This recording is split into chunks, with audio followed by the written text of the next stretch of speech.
बच्चों, आज इस वीडियो में मैं पाठ 9 यह है भारत देश हमारा लेकर आई हूँ। आइए देखते हैं इस पाठ की व्याख्या। इस कविता के कवि सुब्रमण्यम भारती हैं। पहले सुब्रमण्यम भारती के बारे में जानते हैं। इनका जन्म 11 दिसंबर 1882 को एक तमिल गांव में हुआ था।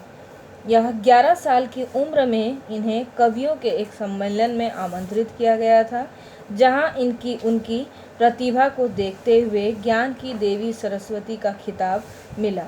इनकी मृत्यु 11 सितंबर 1921 को हुई थी। अब देखते हैं इस पाठ की ओर। जैसा कि आपको नाम से ही पता चल गया होगा कि इस पाठ में हमें भारत देश के बारे में बताया गया है। आपको पता है कि हमारे देश में कई ऐसे कवि हुए, कई ऐसे चीज़ें हैं जिसके कारण इनका गुणगान हमेशा होता रहता है। इस पाठ में सुब्रमण्यम भारती भी हमें इस देश की महिमा का बखान कर रहे हैं। आइए देखते हैं इसकी पहली पंक्ति। चमक रहा उत्तंग हिमालय, यह नगराज हमारा ही है। जोड़ नहीं धरती पर जिसका, यह नगराज हमारा ही है। नदी प्यारी ही है गंगा, प्लावित करती मधुरस धारा। बहती है क्या कहीं और भी, ऐसी पावन कलकल धारा। जैसा कि इस पंक्ति में बताया गया है, पहले हर बार की तरह पहले इसका प्रसंग लिखेंगे और उसके बाद इसकी व्याख्या देखिए। चमक रहा उत्तंग हिमालय, यह नगराज हमारा ही है। कविता की इन पंक्तियों में सुब्रमण्यम भारती भारत की महिमा का बखान करते हुए कहते हैं कि यह जो चमकता हुआ, यह जो सबसे ऊंचा हिमालय दिख रहा है, यह पर्वतों का राजा हमारा ही है। हिमालय पर्वत के बारे में इस लाइन में कवि बताते हुए हमें कहते हैं कि यह जो सबसे चमकता हुआ, जिसकी कीर्ति पूरे विश्व में फैली हुई है, जो सबसे ऊंचा है और जो पर्वतों का राजा है, यह नगराज हमारा ही है। यह पर्वतों का राजा हिमालय हमारा ही है। जोड़ नहीं धरती पर जिसका, यह नगराज हमारा ही है। जिसके समान इस धरती पर और दूसरा नहीं है, दूसरा उसके समान कोई और नहीं है। यह पर्वतों का राजा हमारा ही है। नदी प्लावित ही है गंगा, प्लावित करती मधुरस धारा।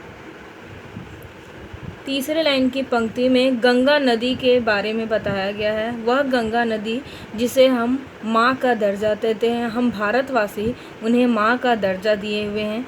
इसके बारे में यहाँ पर सुब्रमण्यम भारती अब हमें बताते हुए कहते हैं कि वह प्यारी गंगा नदी जिसे माँ का दर्जा दिया गया है, प्लावित करती मधुरस धारा, जो मीठे जल की धारा बहाकर इस प्रकृति को और इस भारत के लोगों को, जो इसकी मधुरस धारा, जिसकी मीठी धारा बहती हुई लोगों का कल्याण करती है, उसकी प्यास बुझाती है। बहती है क्या कहीं और भी, ऐसी पावन कलकल धारा। इन पंक्तियों में कवि कहते हैं कि क्या ऐसी गंगा की मीठे पानी की धारा कहीं और बहती है, कलकल की आवाज़ करती हुई कहीं और क्या बहती है। ये पूरा हुआ इसका। अब दूसरा पंक्ति देखते हैं। सम्मानित जो सकल विश्व में, महिमा जिसकी बहुत रही है। अमर ग्रंथ ये सभी हमारे, उपनिषदों का देश यही है। गाएंगे यश हम सब इसका, यह है स्वर्णिम देश हमारा। आगे कौन जगत में हमसे, यह है भारत देश हमारा। अब इन पंक्तियों में फिर भारत की महिमा का बखान करते हुए कवि सुब्रमण्यम भारती कहते हैं, सम्मानित जो सकल विश्व में, महिमा जिसकी बहुत रही है। अब इस भारत की महिमा का बारे में बताते हुए कहते हैं कि वह भारत देश जहाँ सभी पूरे विश्व में जिसे सम्मान की दृष्टि से देखा जाता है, या पूरे विश्व में जिसे सम्मान का दर्जा दिया जाता है, महिमा जिसकी बहुत रही है और जिसके गुणों की व्याख्या पूरा देश करता है, हर देश करता है, जिसकी महिमा चारों ओर फैली हुई है। अमर ग्रंथ ये सभी हमारे, उपनिषदों का देश यही है। यह वही भारत देश है जहाँ पर कई अमर ग्रंथ और उपनिषदों की रचना की गई है। गाएंगे यश हम सब इसका, यह है स्वर्णिम देश हमारा। इस भारत के यश के, इसके गुणों का बखान हम हमेशा करते रहेंगे, इसके यश की गान हमेशा हम गाते रहेंगे, क्योंकि यह एक स्वर्णिम, एक सोने की तरह चमकता हुआ, यह सोने की चिड़िया जिसे कहा जाता था, वह ऐसा देश है जो सोने के समान चमकता हुआ यह देश हमारा भारत है। आगे कौन जगत में हमसे, यह है भारत देश हमारा। हमारे भारत देश से और कोई देश आगे नहीं है, मतलब हमारे भारत देश के समान और कोई दूसरा देश नहीं है, या हमारा भारत देश सबसे अनोखा देश है। ये दूसरा हुआ। तीसरा देखते हैं, यह है देश हमारा भारत, महारथीगण हुए जहाँ पर, यह है देश मही का स्वर्णिम, ऋषियों ने तप किए जहाँ पर, यह है देश जहाँ नारद के गूंजे मधुमय गान कभी थे, यह है देश जहाँ पर बनते सर्वोत्तम सामान सभी थे। अब इन पंक्तियों में सुब्रमण्यम भारती हमें भारत की महिमा के बारे में बताते हुए कहते हैं कि यह हमारा वही भारत देश है जहाँ कई महारथियों ने जन्म लिया और कई कामों को अंजाम दिया था, कई बड़े बड़े कामों को अंजाम दिया था।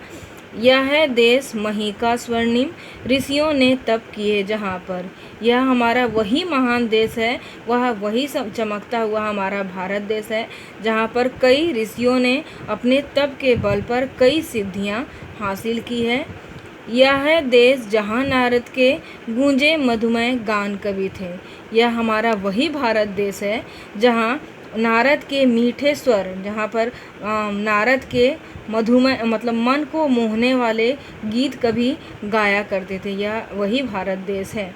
यह है देश जहाँ पर बनते सर्वोत्तम सामान सभी थे, यह हमारा वही देश, वही प्यारा देश है जहाँ पर कई ऋतुएं, यहाँ पर सामान का मतलब ऋतु से बताया गया है, तो यह हमारा वही महान देश है जहाँ कई ऋतुएं हमारे देश में होती रहती है, आती रहती है। इस वीडियो में मैं केवल 3 पंक्तियाँ आपको व्याख्या करके बताई हूँ। अब अगले पंक्ति में मैं 3 पंक्ति को लेकर फिर आऊँगी। धन्यवाद।